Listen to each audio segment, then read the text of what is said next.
Petite sœur, toi qui es née le jour où la lumière était inoubliable, où la pluie épousait le soleil, entends-tu l'appel de nos collines rwandaises? Ces sons qui ont bercé notre enfance, ces rythmes qui nous faisaient danser et rire. Le génocide d'avril 94 les avait engloutis. À la place, je n'entendais plus qu'un silence assourdissant. Mais les voilà de retour. Aujourd'hui, ils ont réinvesti nos terres. La musique est à nouveau dans nos cœurs. Il est temps pour moi d'honorer la promesse que je me suis faite. Celle de retourner au Rwanda pour réaliser un rêve d'enfant. Apprendre à jouer de la sitar traditionnelle, l'inanga. Je vais aller à la rencontre des artistes et des musiciens dans tout le pays.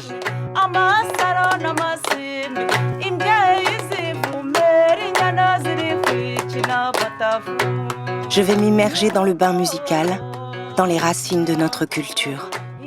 Je vais tracer mon chemin dans ce pays où, à nouveau, on peut célébrer les bonheurs de la vie, petits et grands. Ce voyage, petite sœur, je te le confie. Il est à moi et à toi.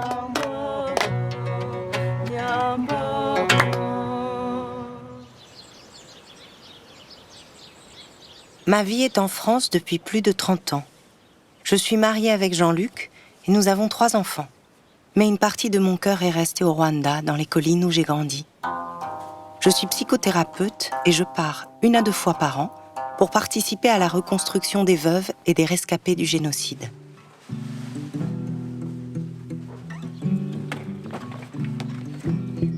Les 12 heures de vol qui me séparent du Rwanda, mon petit pays natal, à cheval entre l'Afrique centrale et l'Afrique de l'Est, me permettent de réaliser à quel point ce voyage sera différent. En 25 ans, c'est la première fois que je n'y vais pas pour travailler, mais pour une quête personnelle.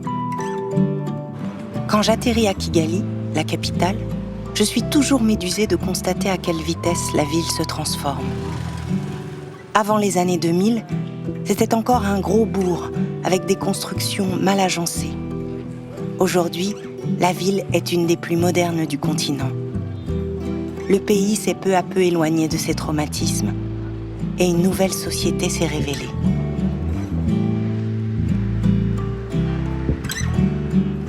Ma route de l'Inanga, comme je vais l'appeler, doit commencer chez moi, à Rutonde, à l'est de Kigali, là où j'ai vécu toute mon enfance. Quand j'arrive, je passe toujours quelques jours dans la maison familiale, dont je suis désormais la seule héritière. C'est mon rituel.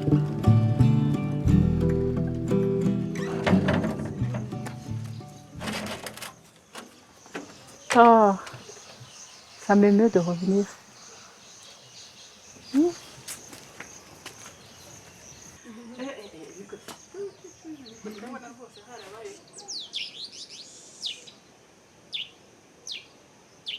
C'est difficile d'imaginer que sur ces collines, si belles, si paisibles, des voisins ont tué d'autres voisins.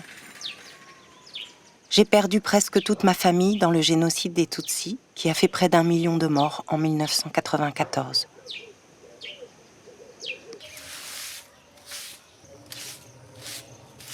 Mon père a été une des premières victimes sur la colline. Il était enseignant. Il nous a transmis l'amour de la culture et du verbe. Puis, il y a eu mon petit frère Didili, ma sœur Moutessiré et Serge, son fils de 4 ans. C'est paisible, hein? Qui allait tout juste avoir 4 ans. C'était un petit garçon très très drôle. Il aimait bien imiter les danseurs. Il aurait été poète, je suis sûre, lui.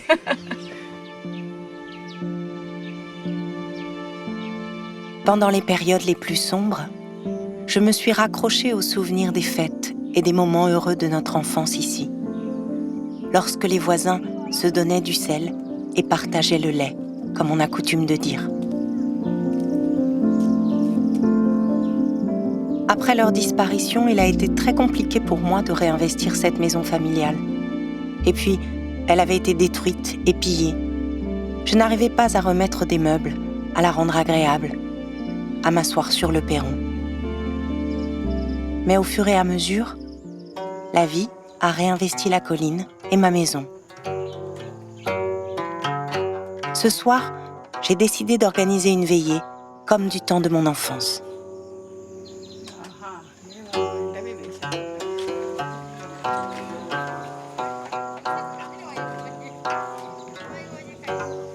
Salut.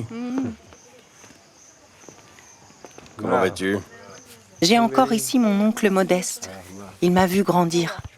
Le retrouver est toujours pour moi un immense bonheur. Laisse-moi t'embrasser encore une fois. Dieu soit loué, tu vas bien. Vous savez, quand on jouait de l'inanga à l'époque, elle était toujours dans les parages, elle n'en perdait pas une miette. Elle pouvait pas se coucher sans avoir touché l'inanga. Bonjour à tous. Ah, Xaverina, tu vas bien?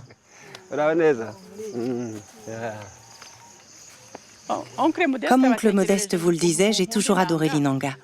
Et comme vous le savez tous, j'ai toujours aimé les veillées, depuis toute petite. Mais souvenez-vous, quand on était enfant, certaines choses étaient interdites aux femmes. Moi qui adorais jouer de l'inanga enfant, une fois devenue adolescente, je n'avais plus le droit d'y toucher, car les femmes n'avaient pas le droit d'en jouer. Du coup, je me suis fixé comme objectif d'apprendre à en jouer maintenant. Je suis venue pour ça. Mieux vaut tard que jamais. Parce qu'aujourd'hui, les femmes rwandaises peuvent tout faire. Bon, en tout cas, rafraîchissons-nous le gosier. On ne commence pas une veillée sans avoir trinqué.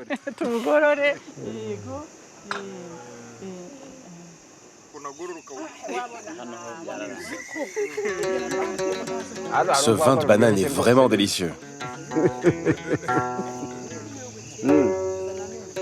Tiens, goûte.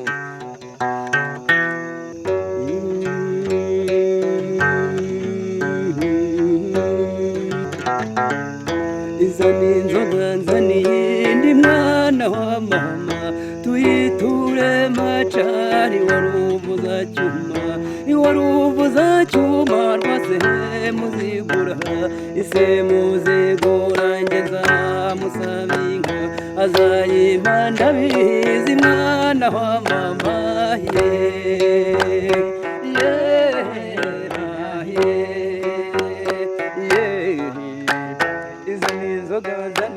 ndi mwana wa mama tuyiture macari waruvuza cyuma azayimpa ndabizi mwana wa mama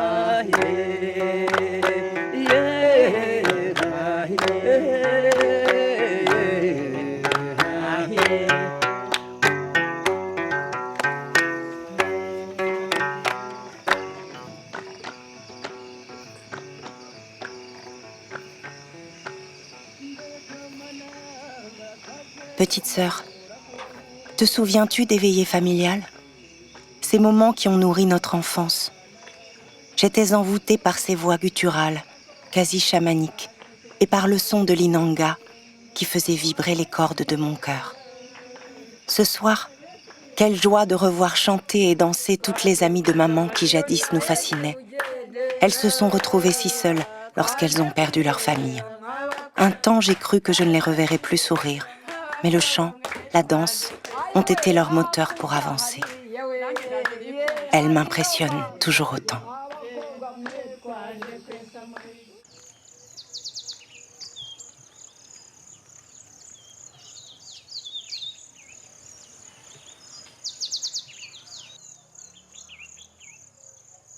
Au Rwanda, nos vaches font presque partie de la famille. Après avoir salué les voisins, on se doit d'aller leur rendre visite. Impossible de quitter Rutondé sans passer un peu de temps avec elles. Bien ma vache, bien. Voilà, regarde. Ça, c'est la vache de ma fille, hein. Vous allez lui dire que tu es belle. Hein? Hein, ma belle?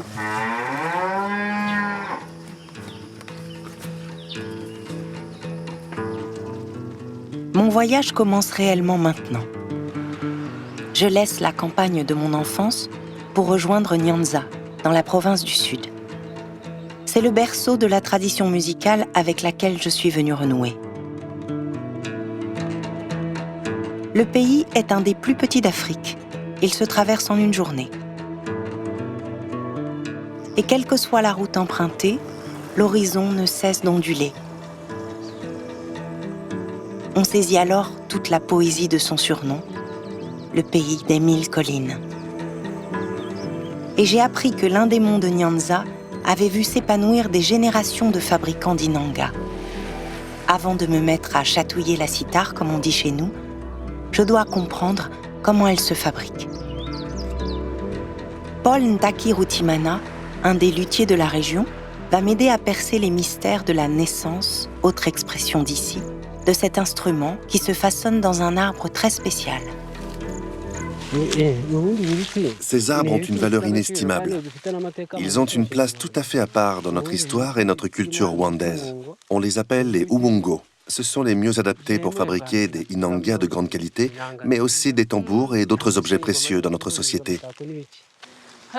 Alors, si j'ai bien compris, quand on s'apprête à couper un arbre comme celui-ci, ça ne se fait pas n'importe comment. Il y a un certain rituel. Oui. Avant de le couper, nous faisons une incantation. Nous disons « Arbre, tu étais le nid des oiseaux, et maintenant, tu es élu pour veiller les nuits du roi. » Cela signifie que cet arbre acquiert une dimension sacrée.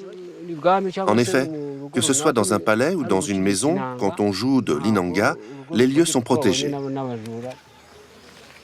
Nous habitons ici, anciennement la colline des sculpteurs. Au fur et à mesure qu'on le nettoie, qu'on le sculpte, il s'allège. Il ne pèsera pas plus d'1 kilo. Quand il est lourd, il ne respire pas bien. Comme on dit, celui-ci n'est pas encore complètement vivant. Celui qui est vraiment vivant, c'est celui-ci. Ici, c'est ce qu'on appelle les orteils. Tout ça, ce sont les orteils. Il y en a combien? Normalement, il n'y en a pas plus que 12. Mais ça dépend aussi de la taille de l'arbre. Le meilleur inanga est celui qui en a 12, comme celui-ci. Sculpter des inangas, c'est quelque chose que j'ai en moi, et j'aime beaucoup ça.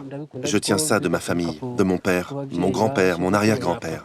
On sculpte des objets traditionnels chers à notre culture, comme des inangas, des tambours, des boucliers et bien d'autres choses encore. Je voudrais avoir un souvenir de cette rencontre, donc j'aimerais que tu graves un A. Et tu peux aussi ajouter l'initiale de ton nom de famille. L'inanga est un des instruments les plus anciens du pays. Il a traversé les âges et a été le témoin de chaque soubresaut de l'histoire. Particulièrement apprécié à la cour royale, c'est mon sésame pour remonter jusqu'aux racines culturelles du Rwanda précolonial. Pour celui qui, comme moi, veut comprendre le passé, le siège de l'ancienne monarchie à Nyanza s'impose comme un site incontournable. Jean-Pierre Kanyandekwe, chercheur dans les arts traditionnels et poète, m'accompagne à travers cette remontée aux sources de notre culture, à l'époque où les vaches ont acquis leurs lettres de noblesse. Nous commençons notre visite, comme il se doit, en allant les saluer. Nos compagnes à cornes occupent une place si particulière qu'il y a plus de 18 mots pour décrire les nuances de leur robe. Et dire à quelqu'un qu'il a les yeux ou l'allure d'une vache est le plus beau compliment qui soit.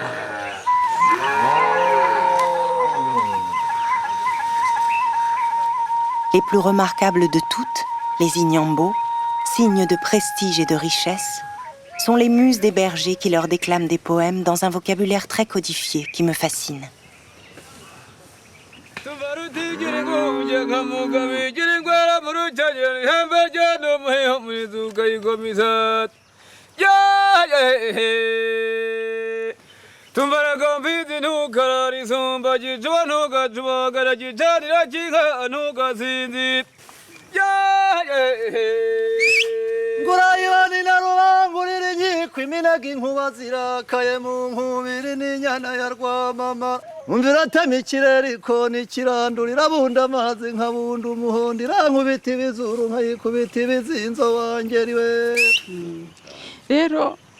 Quand je pense à ces chants, chez moi, en France, je me demande toujours comment restituer le sens de ces vers.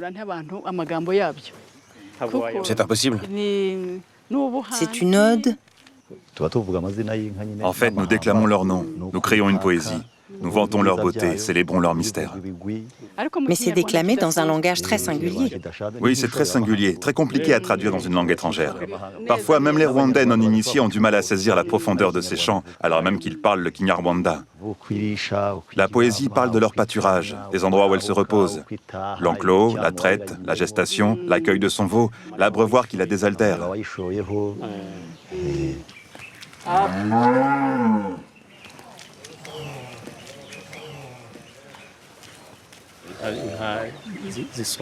Ces vaches représentent tellement de choses. Ce sont vraiment comme nos sœurs, parce que nous partageons le sein.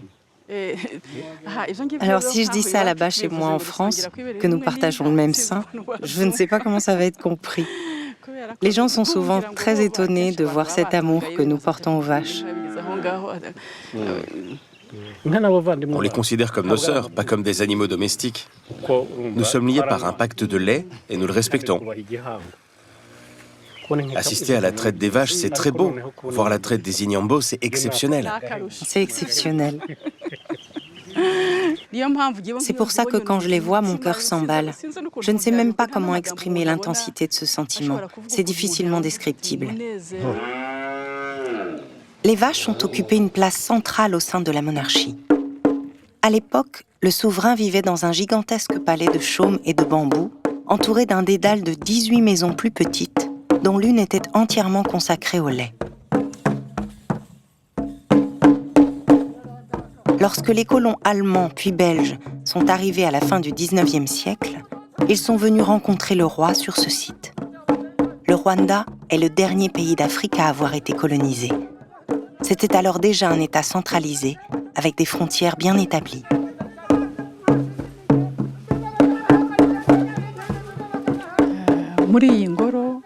Le dernier roi qui a vécu dans ce palais, c'était le roi Musinga. Oui.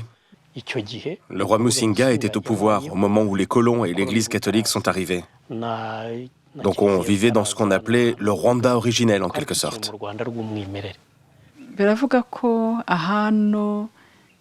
Comme tu le sais, à cette époque, les artistes venaient en résidence au palais. La couronne avait mis en place une forme de mécénat pour que les artistes puissent s'épanouir dans leur art. Est-ce que tu peux me dire comment ça se passait exactement? Et quelle place occupait l'Inanga au sein de la cour? Alors, les meilleurs de chaque discipline étaient sélectionnés pour venir jouer au palais. Par exemple, les poètes participaient à un grand concours national et les meilleurs venaient à la cour. Il y avait aussi les tambourineurs qui annonçaient le début et la fin de la journée au palais. Et ensuite venaient les joueurs d'Inanga pour endormir le roi. La monarchie est maintenue pendant toute la colonisation. Mais ce palais traditionnel est remplacé par une résidence moderne, avec des matériaux et des volumes à l'occidental. Siège du premier roi converti au catholicisme, ce palais pourrait être vu comme le symbole d'un processus d'acculturation qui va durablement marquer le Rwanda. Et au-delà de la culture, c'est toute la structure sociale qui a été bouleversée. En 1920, les Belges choisissent d'inscrire les termes de Hutu, Tutsi et Twa sur les cartes d'identité, divisant la population en ethnies distinctes, alors que ces groupes, basés sur des catégories socio-professionnelles, étaient auparavant perméables. Les Rwandais prient pourtant le même Dieu, parlent la même langue et ont les mêmes coutumes. En choisissant de s'appuyer uniquement sur la minorité Tutsi dont étaient issus les rois, les Belges exacerbent les jalousies au sein de la population. Mais au moment des indépendances de l'Afrique francophone, dans les années 60, les Européens soutiennent finalement la révolution Hutu qui fait tomber la couronne et mène à la Première République. À cette période, démarrent l'exode et les massacres des Tutsis et une volonté de gommer toute référence à la monarchie. Je me souviens d'un concours lorsque j'étais à l'école. Une des équipes avait mimé une scène où le roi frappait les gens. Et c'est cette troupe qui a obtenu la première place. Cela démontrait à quel point tout ce qui était lié à l'ancienne monarchie était diabolisé. Je me pose une autre question, au vu des événements que nous avons traversés, liés à la colonisation, à la mauvaise gouvernance. Tout cela nous a fait comprendre que pour nous reconstruire en tant que Rwandais, il faut que l'on se réapproprie notre culture. Celui qui ne sait pas d'où il vient ne peut pas savoir où il va et se trompe de destination. Le pays a choisi de faire la paix avec son passé tourmenté. Aujourd'hui, toutes les périodes de l'histoire du Rwanda, que ce soit la monarchie, la colonisation ou les différentes républiques, font partie du programme dans toutes les écoles. Le site du palais accueille tous les jours des classes issues des 4 coins du pays pour leur faire partager la richesse et l'originalité de leur héritage. J'assiste à cette occasion à un spectacle du ballet traditionnel organisé pour les scolaires.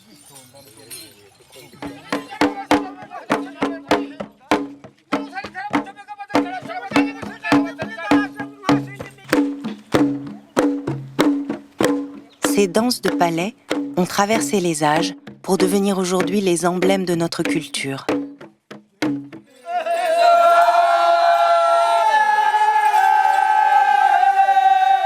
Les Intore, ou élus, comme on pourrait traduire en français, étaient dans le Rwanda ancien des jeunes initiés aux différents arts traditionnels. Les danses guerrières faisaient partie de leur formation et certains étaient en résidence à la cour.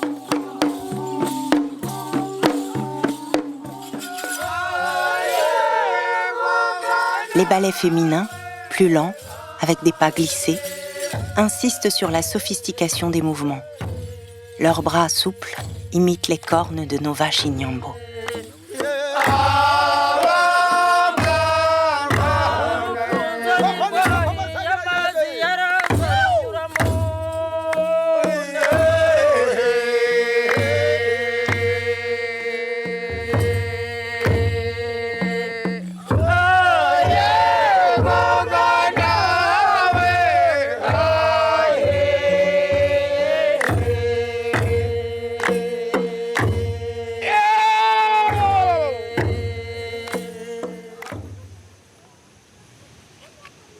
Ma sœur, Mutesire, te souviens-tu de l'Urukiramende?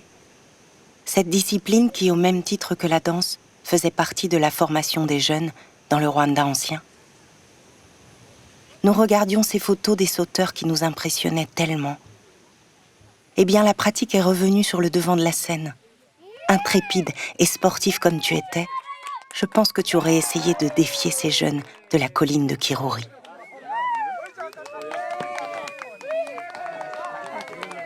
Cette technique très particulière a été oubliée pendant plus d'une 50aine d'années.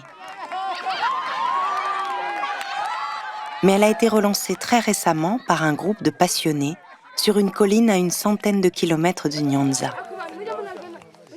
Martin Gaunzire, un des entraîneurs à l'initiative de cette renaissance, m'a invité à assister à un entraînement.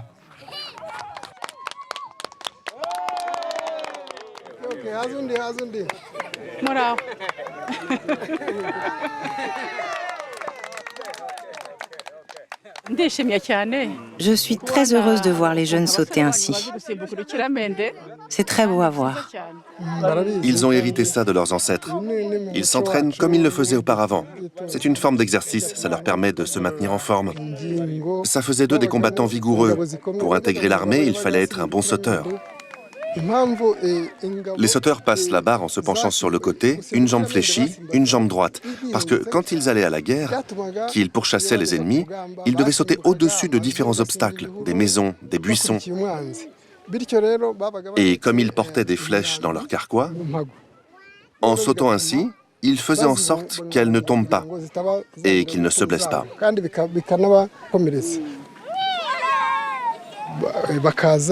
À l'époque de la colonisation, les Blancs venaient regarder des entraînements et ils se mettaient en dessous du portique pour se faire photographier et prouver que ce n'était pas truqué. J'ai vu que c'était le seul endroit de tout le Rwanda où les sauteurs s'entraînent ainsi. Pourquoi avoir choisi cette colline? Cette colline que vous voyez là-bas appartenait aux Basinga, qui étaient des poètes. Ils s'occupaient des vaches et s'entraînaient aussi au saut Urukiramende. Je saisis alors à quel point nos arts traditionnels, poésie, chant, musique, danse, saut, sont inextricablement mêlés depuis des siècles. Cela m'encourage à poursuivre mon propre apprentissage. Il y a quelques années, j'ai promis au grand maître de l'Inanga, Vianney Mouchabizi, que je reviendrai faire mes gammes chez lui, à Muhanga, toujours dans la province du Sud. Il a formé la plupart des grands musiciens du moment. Il m'attend dans sa petite demeure au milieu des bananiers.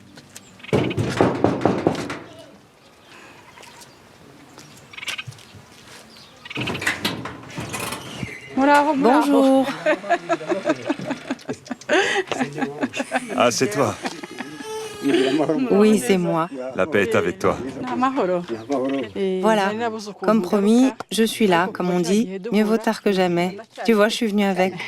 C'est formidable. J'aime que tu voyages avec ton Inanga.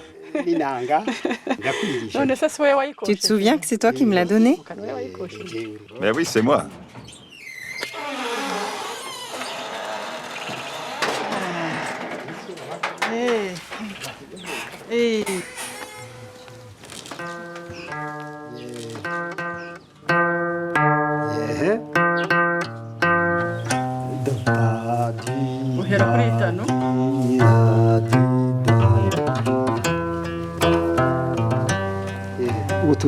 On va alors commencer, mais avant il faut d'abord s'accorder. L'inanga est composé de 3 parties, avec des sons différents. Il y a le son des abeilles. Il y a aussi le son du thorax, ici au milieu.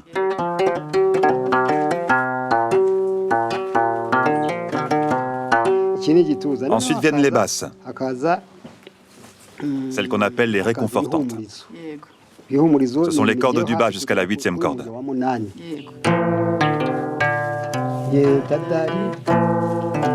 Incroyable! Quelqu'un qui sait placer ses doigts du bas, c'est... J'ai appris. Oui, vraiment. Tu peux m'expliquer de quoi parle le chant que tu vas m'enseigner? Je vais t'enseigner le chant d'un chef nommé Karananga. C'était un seigneur à la cour. Et il a demandé au roi la région de l'Uburera.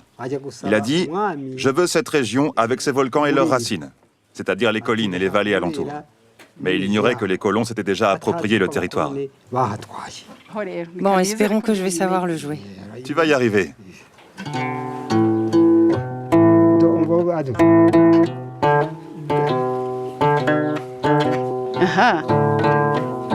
ibabwiye musinga rugwiza kurinda tingusabye umurera inda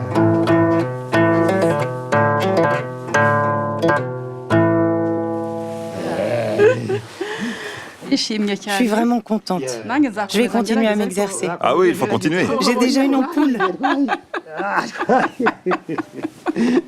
Ah oui, ton doigt a bien chauffé.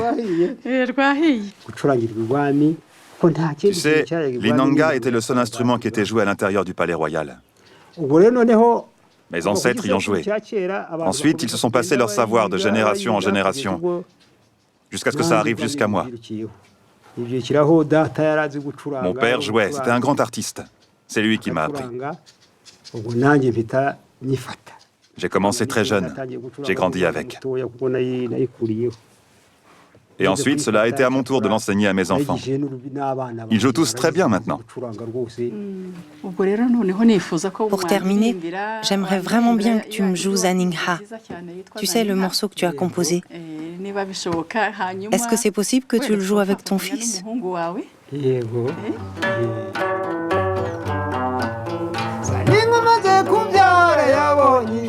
abavandimwe n'imiryango barakoranye ibaza kumutaramirayo kabaho natwe twese kandi twari duhari dushyigikiye ako kana k'akaziranenge yari afite umuturanyi w'umugome washakaga ako kana ngo akamubutse ariko Zaninka we yabirenzagaho nyina yaramubwiye yewe Zaninka atugiye ngukunde yewe Zaninka ntumere umugome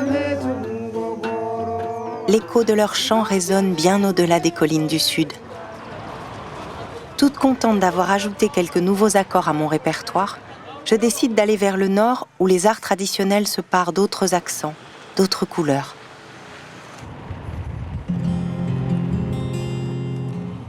Je rêve d'aller rencontrer ceux qui enchantent ces terres que j'ai très peu fréquentées. Avant de rejoindre Musanze, là où les collines deviennent montagnes, je m'arrête au bord du lac Kivu, à Kalongi.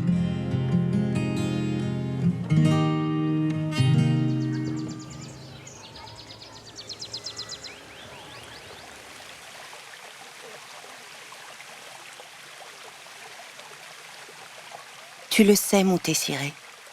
Nous avons vécu la ségrégation ethnique et géographique, les quotas dans les écoles, la violence insidieuse. La méfiance était de mise.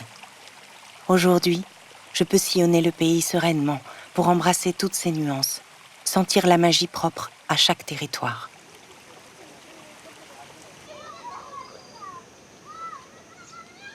Parmi les trésors régionaux, il en est un qui me fascine depuis que je l'ai entendu de loin il y a quelques années.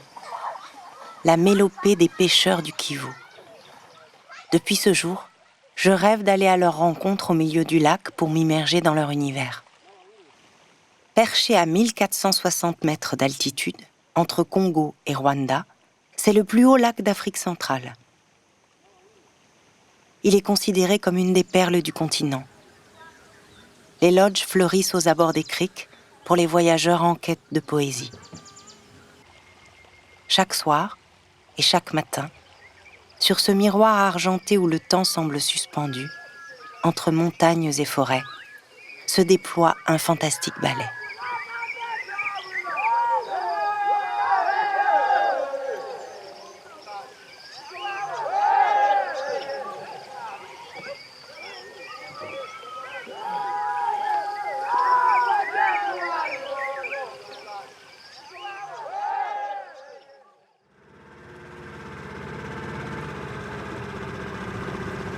Avant même que le soleil ne perce derrière les collines, j'embarque pour rejoindre Thomas Kalambizi et son équipage. Enchantés par ma démarche, ils ont accepté que j'embarque pendant la pêche à bord de leur bateau traditionnel. Attachés ensemble, bloquant les filets entre leurs barges en bois, ces embarcations me font penser à des insectes graciles sortis d'un autre temps.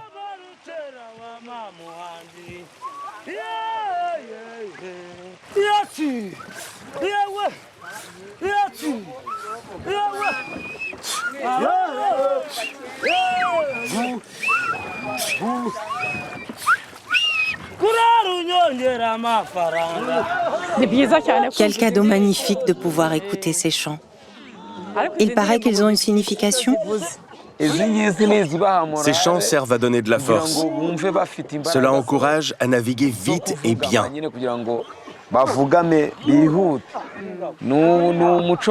Ces chants sont propres aux pêcheurs. Ils ne peuvent pas pêcher en silence. Ce sont des enfants du lac Kivu. Ils vont à l'école et ensuite ils viennent grossir les rangs des pêcheurs. Ils apprennent sur le terrain. Ils sont tous issus des familles de pêcheurs? Oui, ils sont tous pêcheurs de père en fils.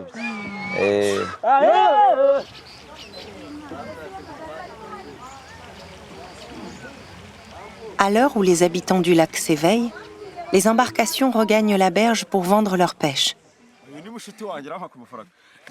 C'est le rendez-vous du matin. Les pêcheurs des différentes coopératives se retrouvent pour partager un petit déjeuner après leur nuit de labeur. J'ai apporté du café.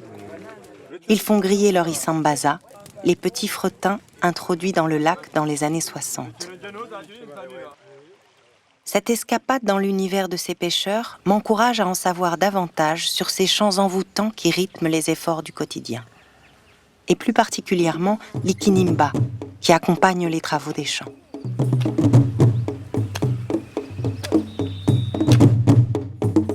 J'ai certes quelques souvenirs d'enfance de ces rythmes très énergiques, mais je n'ai jamais eu la chance d'entendre leur écho sur le territoire où ils sont nés.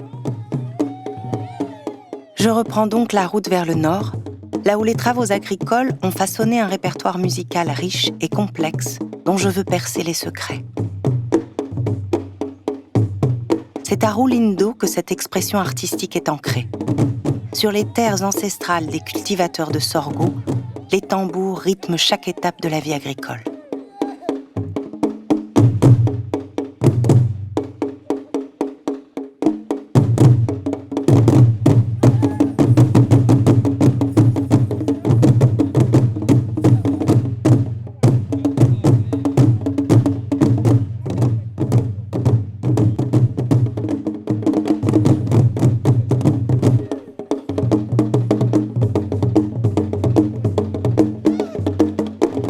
Omer Kwizera, le chef de file de la formation, va m'éclairer sur ces rituels empreints de mystère.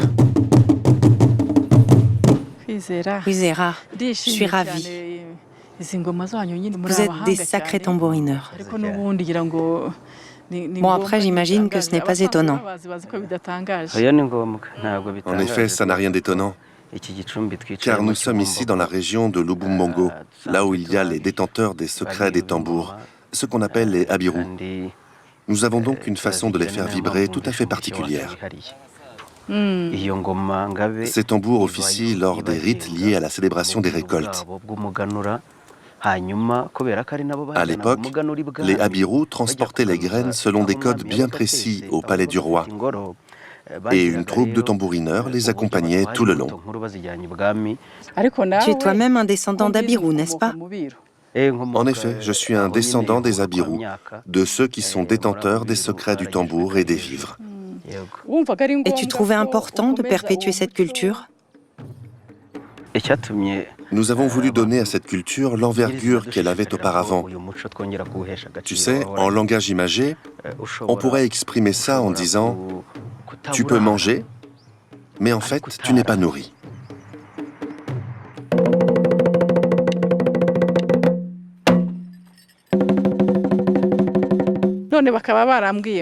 D'ailleurs, on m'a dit que le secret qui est dans le ventre du tambour n'est connu que par son créateur et son gardien.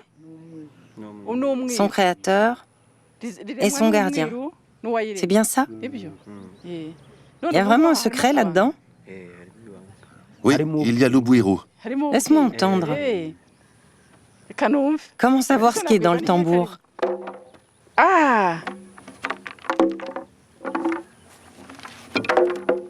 Ah, c'est ça le fameux secret. Donc on ne peut pas savoir ce que c'est vraiment.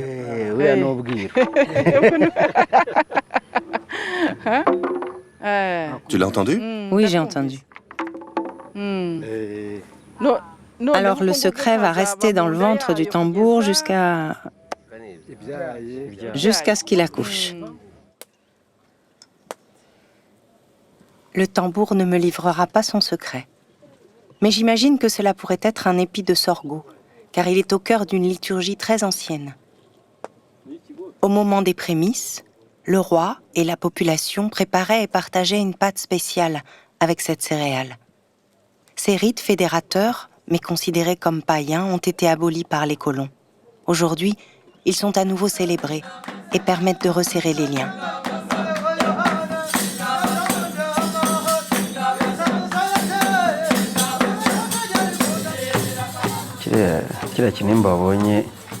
Ce type de danse s'appelle Ikinimba Karasinya. On l'exécute à l'occasion des prémices et du partage des récoltes. Ces danses montrent comment on sème et comment on bêche la terre. C'est pour ça qu'ils dansent avec les houes pointues. Ça donne vraiment la force. Oui.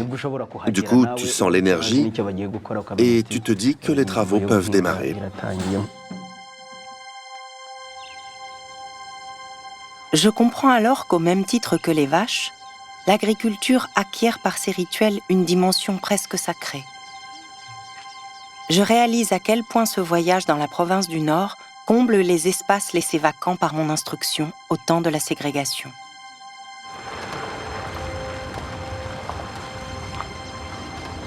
Il me reste une dernière étape sur ces terres septentrionales, je rejoins Musanze, la plus grande ville de la région. Encerclée par les géants assoupis de la chaîne des Virungas, la cité s'est retrouvée sous le feu des projecteurs grâce au travail de la primatologue Diane Fosset. Les gorilles de montagne habitent dans ces forêts denses, sur les versants des volcans. Je rêve d'aller à leur rencontre un jour, mais ce n'est pas pour eux que j'ai choisi de venir ici aujourd'hui. Je tenais à me rendre à Musanze car la ville compte aussi ses virtuoses de la sitar traditionnelle. Ils ont entendu parler de ma route de l'Inanga et m'ont invité pour une veillée dans la plus pure tradition de la culture du Nord. Je dois me mettre en quête d'un cadeau et me ferai un chemin dans la foule du plus grand marché du Rwanda. Je décide de faire un clin d'œil à ma double identité. Je ferai livrer une cruche de bière artisanale et choisis une bouteille de vin rouge. Je pense qu'y goûter amusera mes hôtes.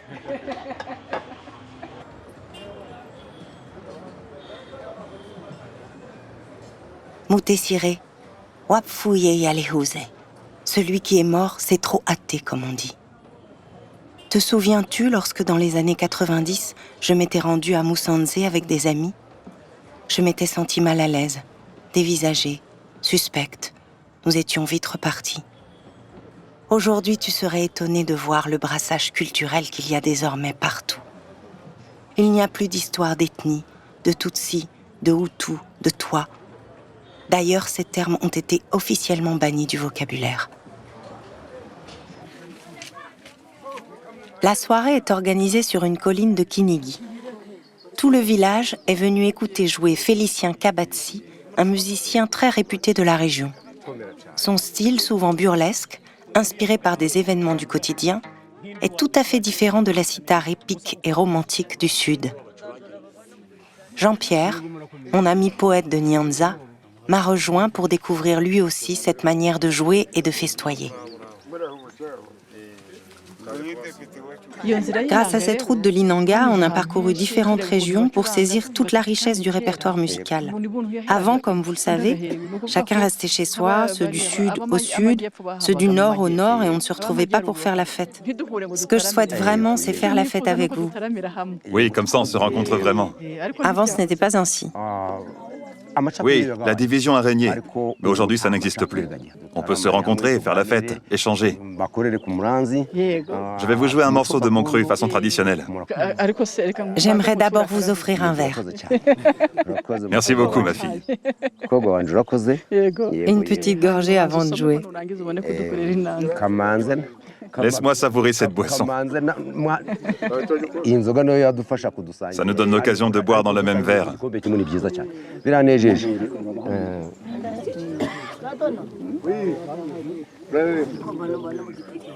C'est vraiment bon. Alors maintenant, vous pouvez jouer.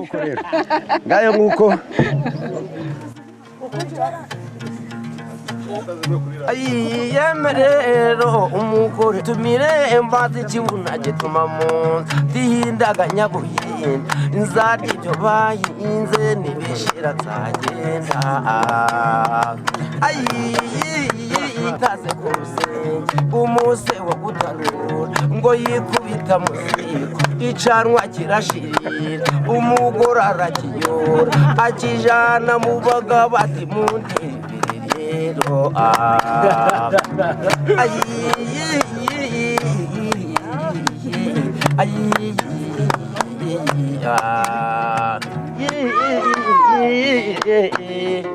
Jean-Pierre, n'est-ce pas vraiment réjouissant cette veillée dans le Nord? Oui, vraiment. Le rythme n'est pas langoureux, c'est vraiment dynamique. Oui, c'est vraiment pour danser, pour s'amuser. Alors que l'Inanga que nous avons vu jusqu'à présent, c'est plus pour se relaxer. C'est vraiment bon, ça donne envie de se lever et de danser.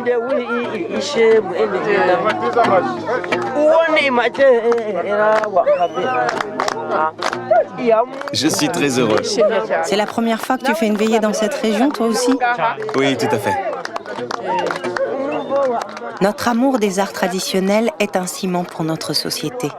Aujourd'hui, chaque pièce du puzzle culturel reprend sa place dans mon pays et dans mon esprit.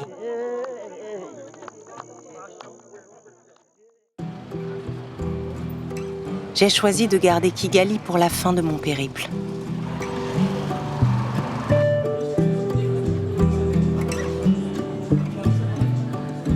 Au centre du quartier de Kimihurura, le Convention Center, dont l'architecture rappelle les palais traditionnels, s'est imposé comme l'emblème du Rwanda moderne.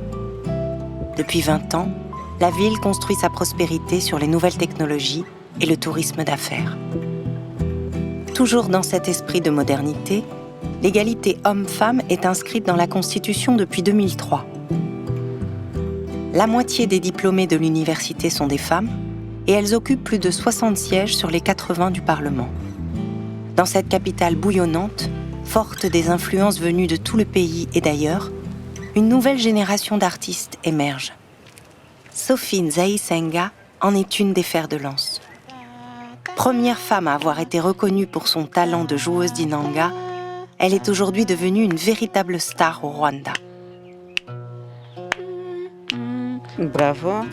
Regarde, en fait, on imagine que les doigts doivent bouger comme les jambes de quelqu'un qui avance. Quand quelqu'un marche, il avance le pied droit, puis le pied gauche, le pied droit, puis le pied gauche.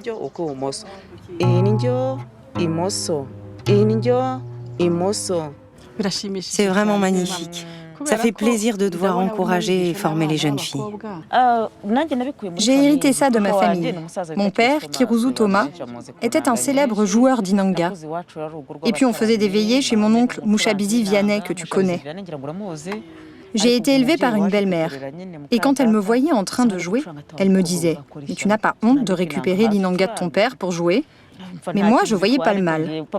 Et quand mon père revenait, il disait « Laisse ma fille jouer, il n'y a pas de problème. » J'ai commencé à jouer très jeune. À 6 ans, je commençais à jouer dans des concerts. Et à 9 ans, je jouais en tournée à l'étranger. C'est vrai? Oui. Tu as eu de la chance d'avoir un père passionné par l'inanga et la culture traditionnelle. Oui, ça m'a vraiment aidée. Ils étaient les gardiens de cet art. Tout le monde connaissait ton père Kirusu, sauf peut-être les très jeunes. Voir que tu as poursuivi son chemin, c'est très touchant. Merci, oui, c'est un héritage. Oui, c'est un héritage. Vraiment.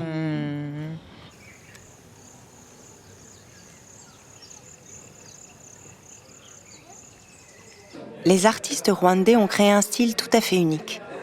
Le week-end, les musiciens en vogue de Kigali sont invités à se produire dans les établissements branchés de la ville. Sophie est attendue au Gate 10, un bar-restaurant du quartier très couru de Kimihurura, où elle rejoint Serge Niyidukunda, un jeune guitariste et son groupe.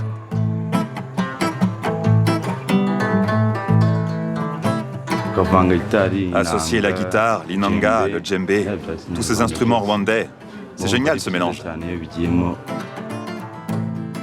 Est-ce que tu penses que les arts traditionnels, les auto-louanges ou la poésie pastorale apportent quelque chose en plus à la musique moderne que vous faites? Je peux donner un exemple. La musique de Stromae. Tu le sens dans sa façon de composer. Une inspiration rwandaise qui nous parle.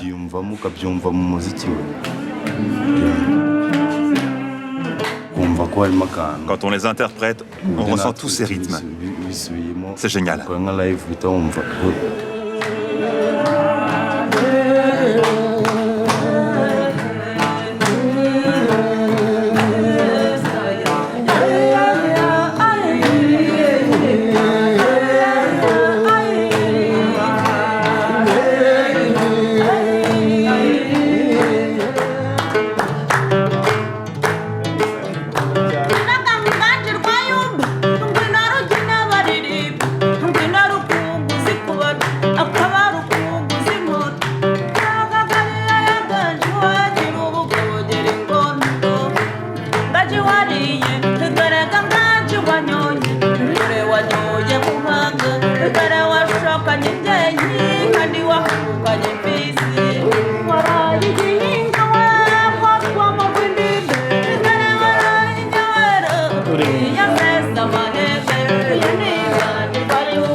sœurs, voilà la fin de mon périple.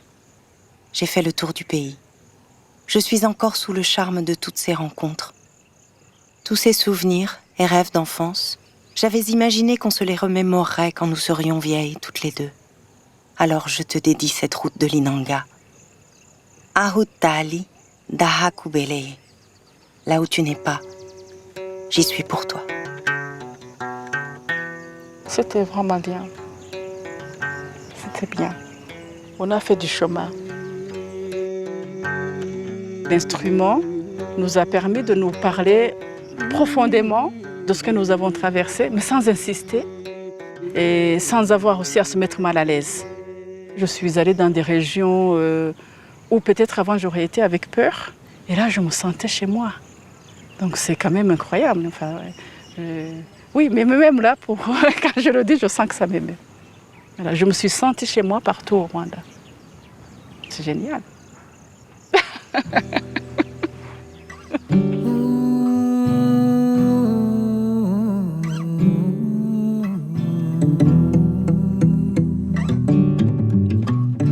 Zani inzoka nzani yindi mwana wa